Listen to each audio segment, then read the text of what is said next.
右手啊搭住我度，就即唔俾我落字咁嘅意思啊嘛，叫我落住等喂啊，咁樣我唔知啊，我咪企喺度唔喐啊。At the last minute, Mendoza says he will release Mr. Lee only if Colonel Yebra can guarantee that his case for dismissal is taken to the Ombudsman for a reverse decision. That was after I told him that Vice Mayor Isko Moreno was already on his way to tell the Ombudsman about his case. That was the concession. With a deal struck, the tension subsides, and it seems that Mendoza's one demand is finally being put into action. And Mr. Lee walks free.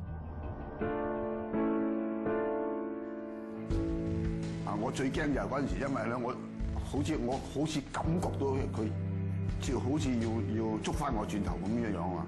所以我嗰時我最驚嗰一刻啊！我喺呢個全國嘅 hostage 咧，就最驚嗰一刻嘅。When Mr. Lee is led to the safety of the police command shelter at the far end of the grandstand, he meets an unexpected visitor. 當時阿門多薩個女咧，都喺嗰個警崗嗰度，啊，警崗嗰度，佢都行過入嚟警崗隔離嗰間房嗰度咧，向我道歉。佢話好對唔住，我爸爸做咗呢啲事，令到你受驚，我都話呢啲過咗去咯。And then, a moment later, Mr. Lee is reunited with his wife. 第一個攬住佢啦，攬住佢喊，即係覺得嗰種係喜樂嘅喊啊！啊，你出咗嚟唔使我擔心㗎，係一個gift 啊 ，that's a big gift for us. While Mr. and Mrs. Lee are given medical attention, little, if any, comes from the police, missing a golden opportunity to gather critical information about the situation inside the bus. 冇人問過我咩問題，只係咧我同佢哋溝通嗰度咁啊，即係紅十字會嗰啲人問我啲問題，你點啊咁。At the time, Mr. and Mrs. Lee have no idea they have just escaped a tragedy waiting to happen.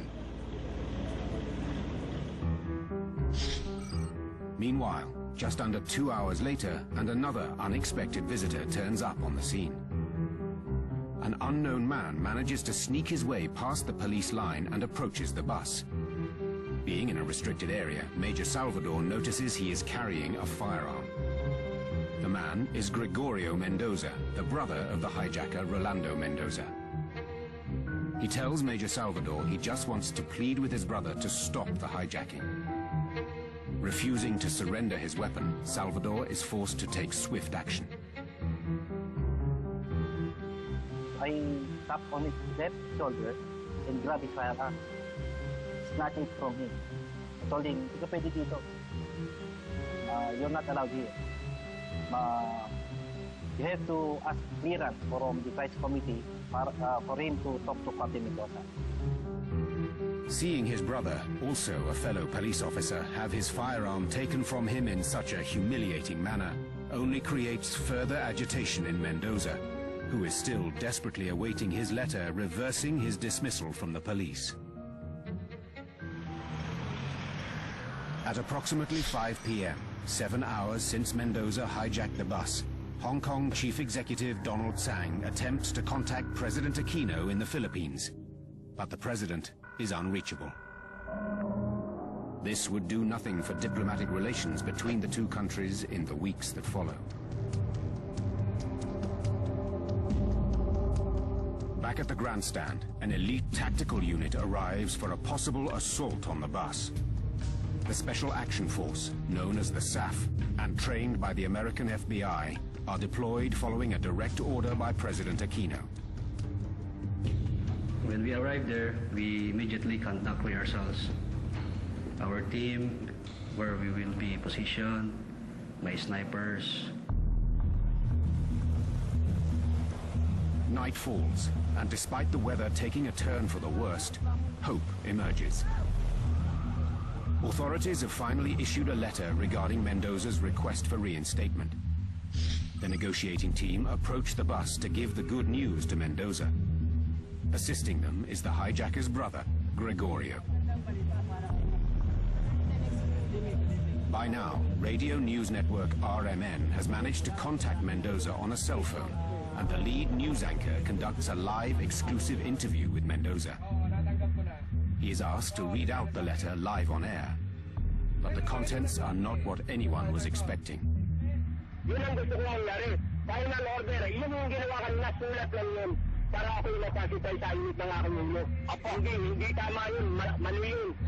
He was enraged. He told us that, hindi itong kailangan ko. I don't need this. Walang kwenta yung sulat na yan. Yung binasa ko na yan. Walang kwenta yan para sa akin. The letter simply offers an extension to review Mendoza's case, instead of his demand for an offer of full reinstatement. The court said, like, no, we can't do that. We have a process. We have to follow a process. It will take us about 10 days. And this kind of pissed him off. And he said, like, oh, I want to be reinstated today. When the negotiation failed, and his request for reinstatement will not be given, he's willing to die for that. 46-year-old hostage Joe Chan recalls witnessing the moment that puts Mendoza at fever pitch.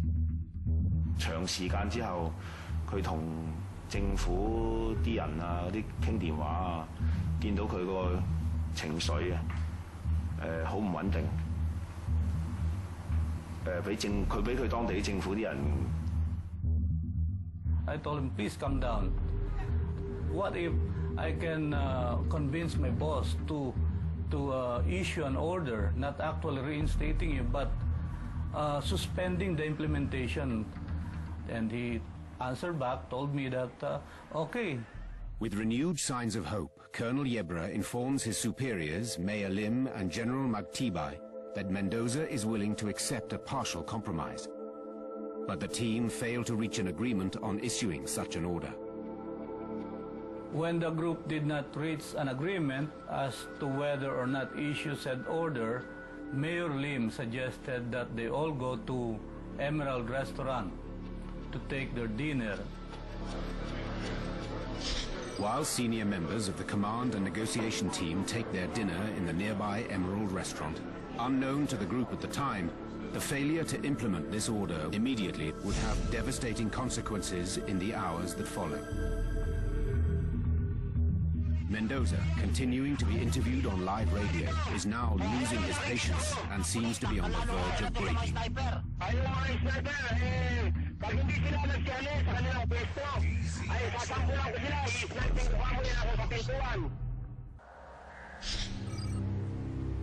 On live radio, hostage taker Rolando Mendoza continues to shout down the phone to news anchor Michael Rogas and journalist Erwin Tulfo.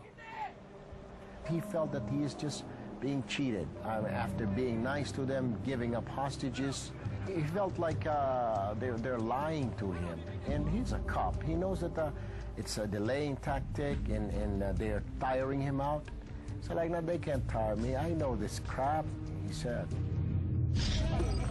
Meanwhile, at the command post, there is a new drama unfolding. The hijacker's brother, Gregorio Mendoza, is being detained over his breach of the police cordon earlier in the day, while carrying a firearm and causing a disturbance during negotiations. But when he is led to the police car to be taken away, he collapses to the ground.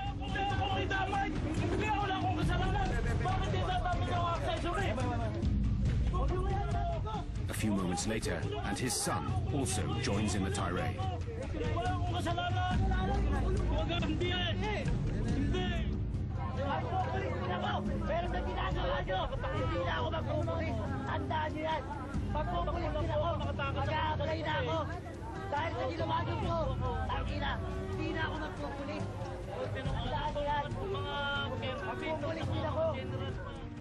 Back inside the bus, Mendoza's rage only grows further as he demands to know why the police are manhandling his brother.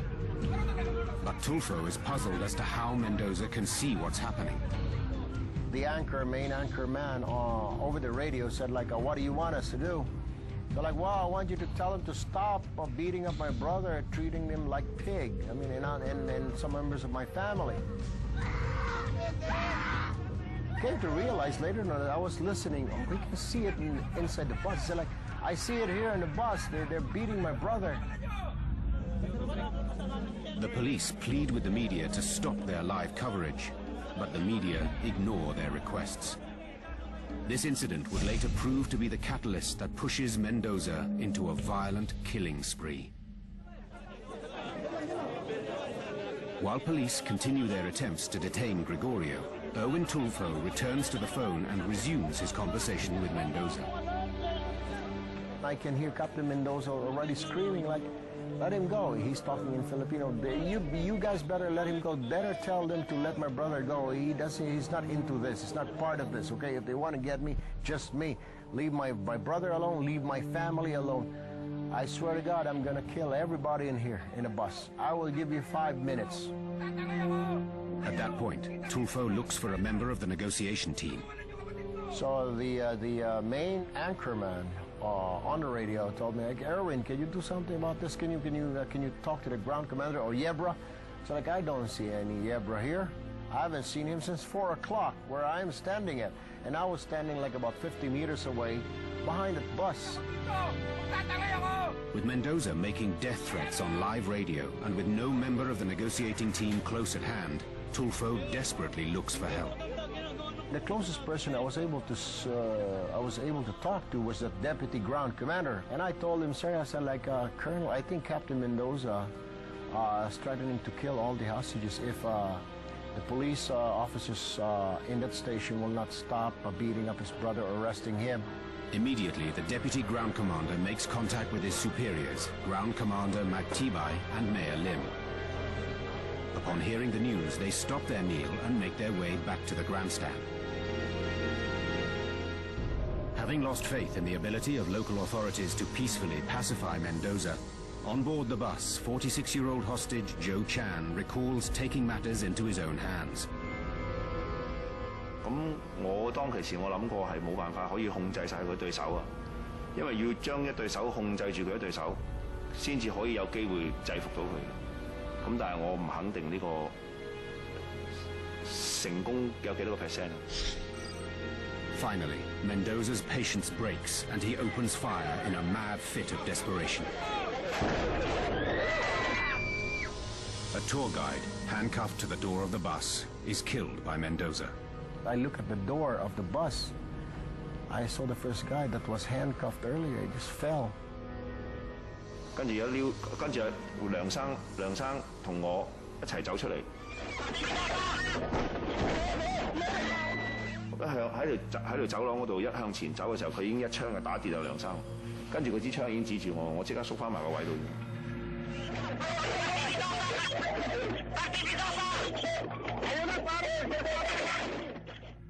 So after those shots, I hear crying, ah, like that, screaming. 佢縮翻埋個位度，佢就已經輪住隊打落嚟，跟住。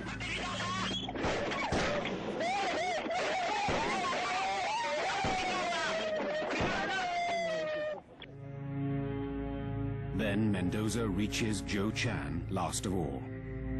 都冇咩諗啊，係攞住個袋擋咯，擋完之後隻手一彈開，見到自己係咁流血，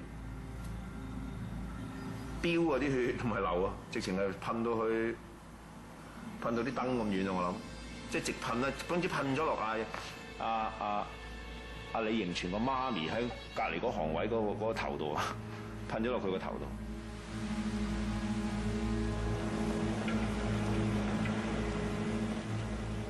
I was shocked. I couldn't believe it. And I said, like I said, oh my God, I told you guys, better move. 跟住望到係兩個手穿晒窿，兩個大窿喺度，個頭就感覺唔到有乜嘢，咁啊用呢隻手撳住隻手，瞓咗張凳度，跟住就靜直晒㗎啦。佢打完我係最後一個㗎啦，因為佢見到我爆開隻手，啲血飛到好犀利啊嘛。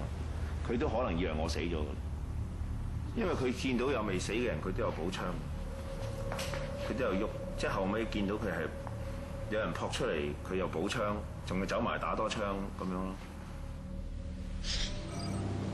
Out of the deadly aftermath, somehow the driver, Alberto Lubang, manages to break free from his handcuffs and he makes a run for police protection.